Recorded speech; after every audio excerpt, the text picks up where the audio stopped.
outlying district of the city. Two men in overalls lounged on the corner of First Street and River Road and talked in guarded tones. Hey, look, Spike. What I want to know is, how do you know that armored bank car is going to come into First Street at this end? The boss don't do nothing without being sure, Tony. You ought to know that by now. Yeah, but with that detour sign up there... what makes you so dumb? I've always got to draw a diagram almost before you know what's going on. So what? I ain't no mind reader. All I'm asking is, how do you... Okay, I'll tip you off. Now, look. You see that plank cross bridge over the big ditch the water company made in the street? I ain't blind. So you ain't blind. Well, the boss has been trying to figure out how to make a grab for that armored truck, see? Now, for weeks he's had it tailed. It always follows the same route, once a week just before banking hours. And today's the day. I know all that, but that truck ain't no sardine can, Tony. Well, yesterday afternoon, the boss saw all the excavating going on around this corner, and seeing this plank bridge over the ditch into First Street gives him an idea. I'm all ears. You ain't kidding. You and your... Shut up if you want to hear that dope. Now, before sunup this morning, we come down here and planted a bomb under those planks. Then we swung a detour sign around from where it was on River Road, putting it in front of the plank runway so that no other car'd go over it, see? Sure, but when the bank truck comes into sight on River Road on its way from the Federal Reserve to the First Street National, we beat it out, swing that sign back where it was. But if we can spot the truck, they'll see us move the detour sign. What do you think we got on overalls for? They do notice us. They'll think we're city workmen. Holy cats. Then the bank truck goes over the planks. Right. That bomb will bust that truck wide open. We move in fast, grab the dough, and light out for our car up in the alley. Gee, Spike, the boss sure knows how to plan things. I bet if he was... Hold it.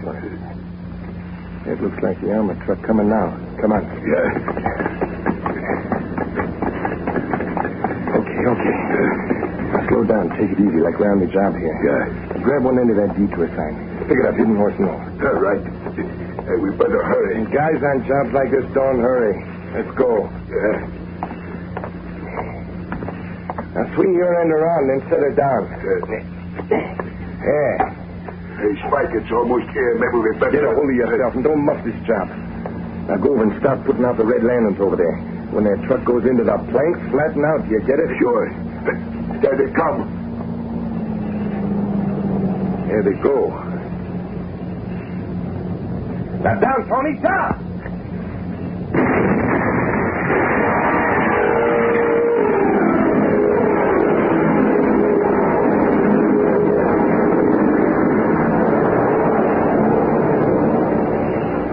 That afternoon, in the office of Britt Reid, young publisher of the Daily Sentinel. Is that all, Mr. Reid? No, not quite in this case. Read back the last paragraph I dictated, will you? Yes, sir. The Sentinel feels that sufficient time has elapsed in which the police could have gathered evidence to put an end to the flagrant disregard of the gambling laws. Hi, Jackie. Hello, Extra. Shall I go on, Mr. Reid? Or has this rude interruption broken your train of thought as it has mine? Train of thought, she says. All the thoughts she had wouldn't be crowded in the Toonville trolley, says I. I give up. You might as well. What's new, Axel? Did you read me story on the robbery, Reid? Wasn't it a beaut? No, I just skimmed the headlines. What about the robbery? Reid, being publisher of a big newspaper, you amaze me. Being a publisher of a big newspaper amazes me, too. What about the robbery, as I asked before? It was an armored truck from the Homer Bank Messenger Service. Blown to bits it was at the corner of First and River Road.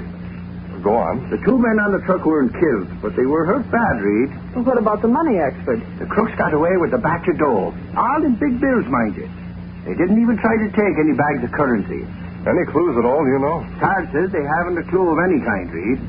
Of course, there's one good thing about it, though. What's that? The stolen bills are all big ones. New issue. So the Federal Reserve's got the serial numbers of them. The list will come out in the next edition of the paper. Well, that's a break. If the crooks try to use any of those bills, they'll be spotted. Sure. That's what Sarge said. Say, Casey, did you really read them funny marks on that pad? Are you kidding? Why should I write in shorthand if I couldn't read it? You got me there. Let's hear you read some of it. Go on. Go on out of here. Mr. Reid's trying to get out an editorial. Yeah? What's it about, Reid? About the gambling that goes on out at Norton's Roadhouse. Well, of course, I can't mention names in the editorial. It's about time the police came through with some evidence. Reid, I heard Sarge talking about that. The cops had gone out there time and again. When they got into the back rooms, they found nothing but some pool tables there. Blackie Norton's a pretty foxy guy. So it seems. Well, it seems to me that someone with a little nerve, someone not in with the police, could go out there and get evidence. Getting in to gamble is one thing, Miss Case. Getting evidence is another. I'd like to know just how much gambling does go on out there. You being a playboy and all, why don't you go out there and see for yourself, Reed? Ashford, of all the things to suggest, Wait, I Miss never... Case, that's an idea. Axford, meet me at 5:30 downstairs. You and I are going out to Norton's Roadhouse for an evening of fun. You mean it, Reed? Of course.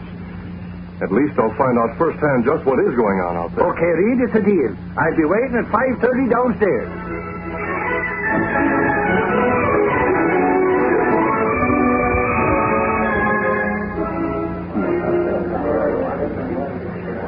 Hey, now, Norton sure has this place fixed up swanky like, Reed. Well, he hasn't held back an expense, Axford. I'll have your order, gentlemen.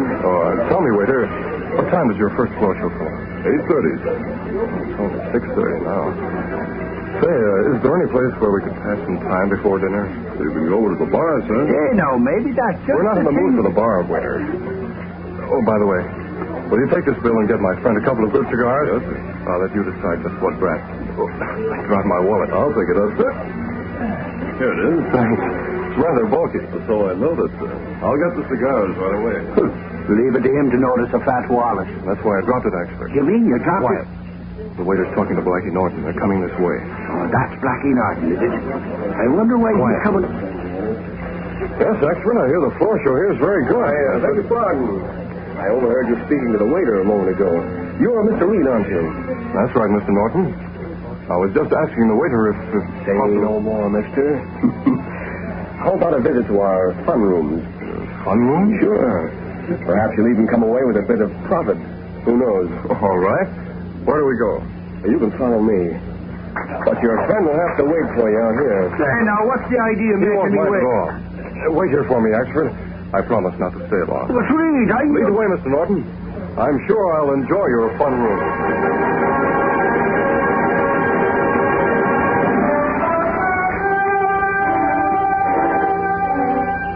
After Axford had waited impatiently for almost an hour, Britt Reid returned to the table. Well, Axford, I was afraid you might have walked out on me. Sorry I kept you waiting so long. Reed, I was just about to go looking for you. You know, you had not... Hey, was there any gambling back in there? Plenty. Honest? How much did you lose? Lose? One. See here? One of you was, huh? Look again. I can see all right. Suffering snakes. Those ain't ones at all. They're big bills. Right. There's about 2,000 here. Holy crow. I'll give this to some worthy charity. And at least I've satisfied myself with it. Which one of you guys is named Reid? Well, that's my name. Why? Well, Blackie Norton wants to see you in his office. Says for me to show you the way, Mr. Reid. All right. I'm coming too. That I am. Also, brother, the boss said just Mr. Reid, see? And if this guy's Mr. Reid, he don't look like he needs a nursemaid. See here, if you think you can talk to me... Don't create a scene in public. As the gentleman suggests, I am able to take care of myself. I won't be long. Wait here. Yeah, right this way, Mr. Reid.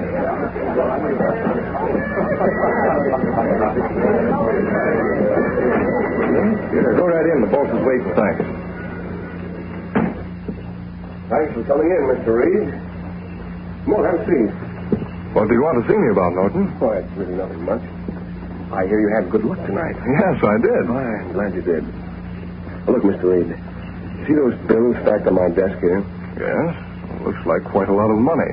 Yeah, a little over $2,000. Exactly the amount you won tonight. In 10s and 20s. Well, that's interesting.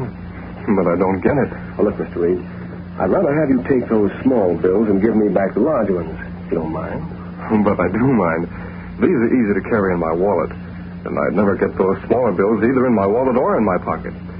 So if you don't mind, I'll keep the bills I have. I'm afraid you're going to give them up whether you want to or not. I hate to get tough about it, but I don't Now, like... see here, Norton, I don't... Now, don't argue, bud. Make the switch like Blackie says or else. A gun in my back, eh? Sorry, Reid. But you see how it is. Well, since you put it that way, I'll exchange the bills. Here you are. Well, I see you take the Daily Sentinel. This must be the Put list. down the bills and quit stalling, mister. I suppose at this point you tell me this is where I came in. Oh, not at all, Mr. Reid. Pick up the small bills. They're yours to take. After all, I didn't intend to run away a good customer. But you forced this little bit of byplay. You see, I wanted those big bills for a purpose. Take your winnings by all means. Thanks. That's white of you. Now, if you'll let this helpmate of yours remove that gun from my back. Oh, sure, Mr. Reid. It didn't really mean anything, you know. Put that gun away, Spike. Right. But it'll be right where I can get at it quick. I'm sure it will, Spike. Well, thanks for the buggy ride, Norton. See you again sometime. Sure. Come back whenever you can, Mr. Reid. I wouldn't miss coming back for the world. Good night.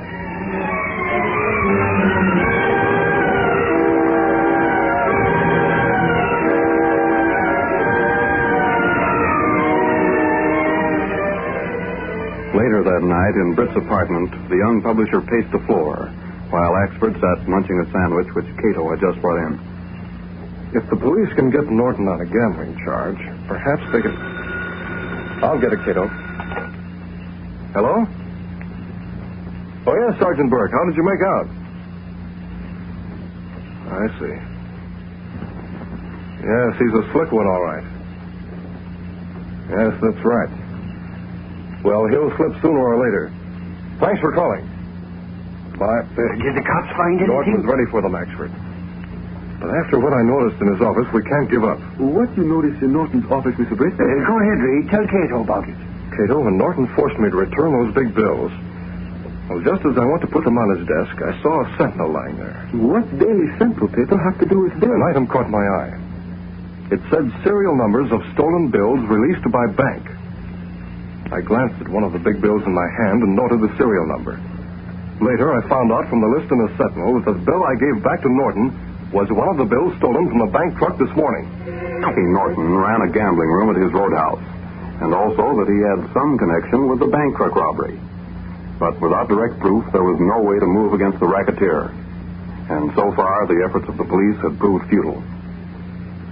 2 days after his experience at Norton's place, Britt Reid was in the city room at the Sentinel, talking to Axford and Sergeant Burke. You say you picked up one of Norton's men for questioning, Sergeant? Sure. We picked him up for carrying a gun. But it was proved Norton had got him a license to carry it because he handled cash for Norton. I had to let him go. That Norton's a smart one, all right, Reid. He even went down to cops' headquarters himself and complained to the inspector that he's being persecuted. Did he? That he did, Mr. Reid. Did you get orders to lay off? Well, not exactly. But we did get a tip to go easy until we got something sure to go on. Nobody will ever get anything sure against that guy. I don't know about that, Axford. Now, if there were only some way to catch him off guard. Yeah, if we could catch him passing some of that stolen dough. Wait, that gives me an idea. What are you thinking of, Reid? Maybe if enough pressure is brought to bear on Blackie Norton, he'll have to pass some of those stolen bills. Pressure? What do you mean? Oh, you just wait and see, Axford. From here on, Norton will really think he's being persecuted. And how?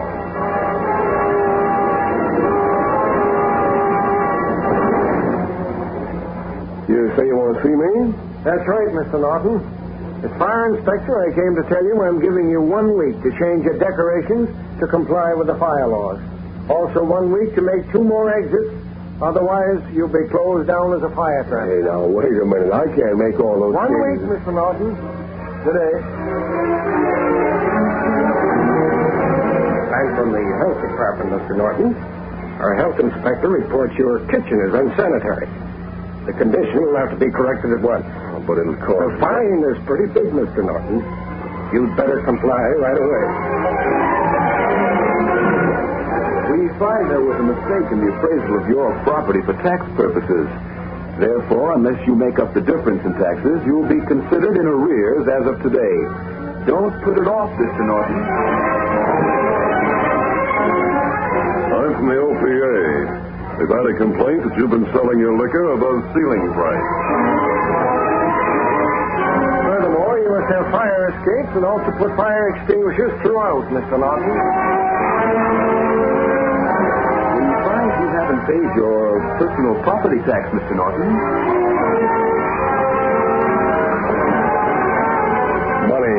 Money. Spike, they're driving me crazy. Well, what's behind it all, Blackie? Why are they picking on you? I don't know. Somebody's putting the heat on. I'm almost down to rock bottom. But all I've got left is that hot dough from the bank truck job. If I try to pass any of that, I'm a goner. But I have to work something out, somehow. It has to be soon.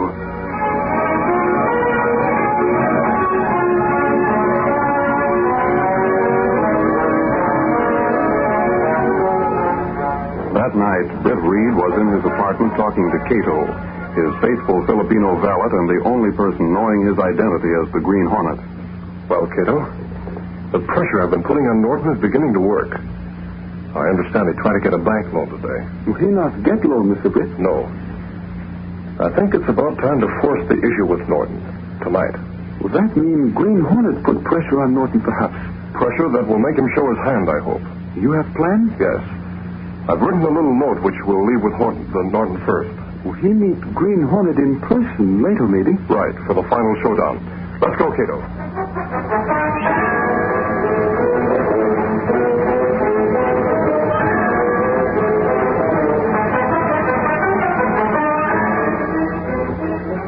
A short time later, Blackie Norton was in his office at the Roadhouse, discussing the situation with Spike and Tony. What a laugh. Here we have over $200,000 in dough that's too hot to use.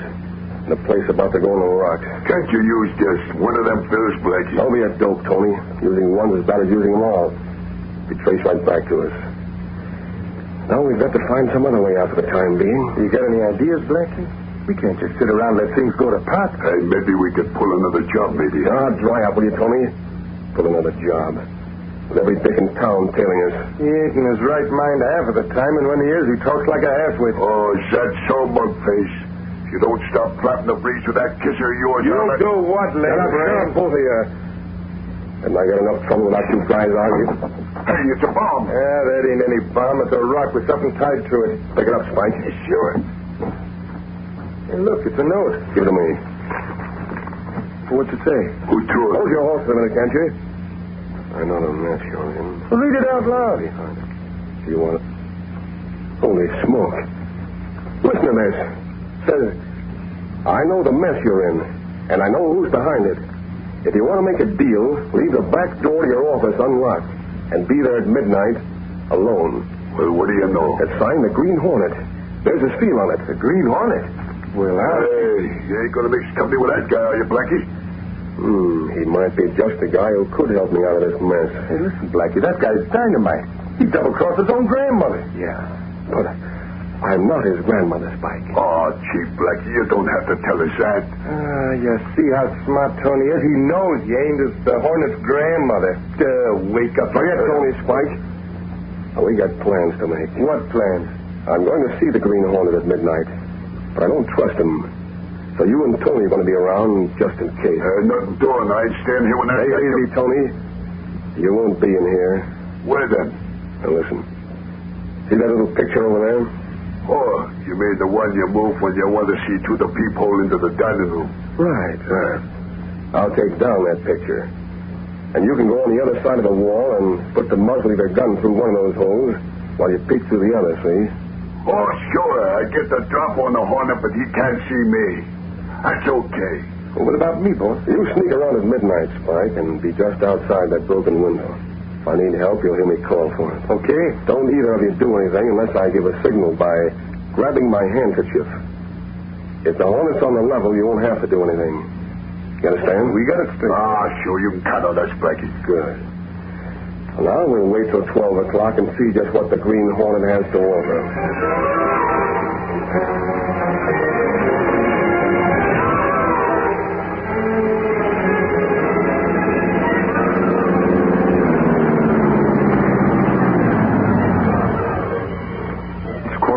Cato. Keep your eyes peeled while I go in. Blackie Norton's liable to pull a fast one if he gets the least bit suspicious. I watch closely, Mr. Britt. I'll make my way around to the back door of the office. Will you be careful? I will. What did you tell the police when you phoned? I follow instructions. It tells police Britt Reid disappeared. Suggest Norton have something to do with it. Sergeant Brooks say they investigate right away. Good. They should reach here a little after midnight. I'll have to work fast. I'll see you later, Cato.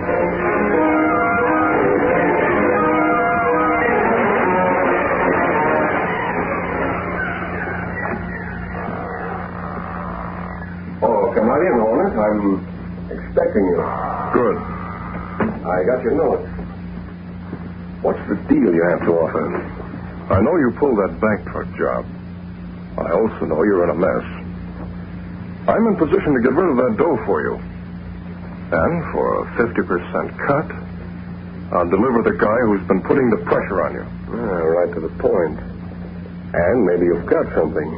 But first, just to be sure, tell me, who is the guy putting the heat on me and the boys? Britt Reid, the publisher. Britt Reid? So that's who's behind it. Right. Do we make a deal? I'll bring him right here to your office tonight. How do I know you will? Show me the dough. Put it here on your desk. And then before I even take it, I'll bring Reid in. I have him outside now. It's a deal. I'll get the dough to show you. Why do you go to the bookcase? You'll see in a minute.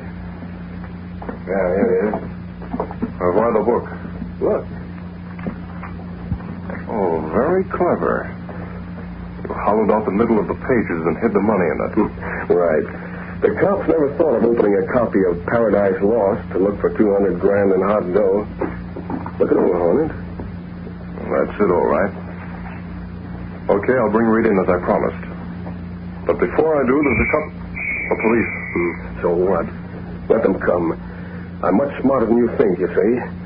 They know you as the Green Hornet, but I know who you really are. You what? Only one man could know I really had that hot dough. I thought of that. I've been observing and listening to your voice. The cops are going to surprise when they pull off that mask, but you won't live to know it. I'll pull my handkerchief out like this. Oh, yeah, watch yourself, Horton! This way, through the window. Haven't much time. Hurry. Coming. I find man outside window.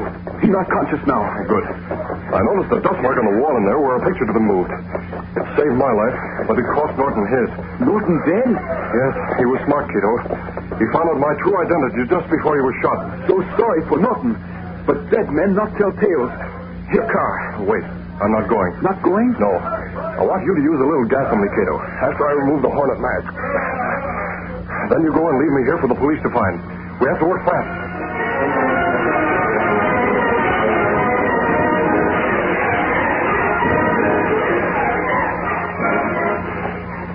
Glory be. All the stolen money's right here. You there, speak up. What happened to you? I didn't mean to shoot Blackie, honest. I was aiming at the Hornet. Did you hear that, Sarge? The Green Hornet was here, he says. I can hear Axford. What do you know about Mr. Reid? What did Norton do with him? I heard the Hornet say he had Reid outside in his car. He was making a deal with Blackie. Then he and Blackie started arguing on low tones. I couldn't hear what they were saying. Blackie gave me the signal and I shot, but the Hornet jumped out of the way and Blackie got it. Sarge, it's the Hornet. Getting away with Reid. Come on. One of you men watch that word. Suffering snake, Sarge. He's getting clean away. Somebody groaning. Come on, he's right over there. Point the light down so that... Great saves, it's Reid himself. Please, speak to me. Reid! Oh, Axford. I'm glad you got here. What happened, Mr. Reid? Norton made a deal with the Hornet to get me. Sure, but Norton won't bother you anymore. And we got his two partners, together with all the stolen dough. And the Hornet's gone, too. Reid, you sure had a close shave this night. Closer than you'll ever know, Axford. Far closer than you'll ever know.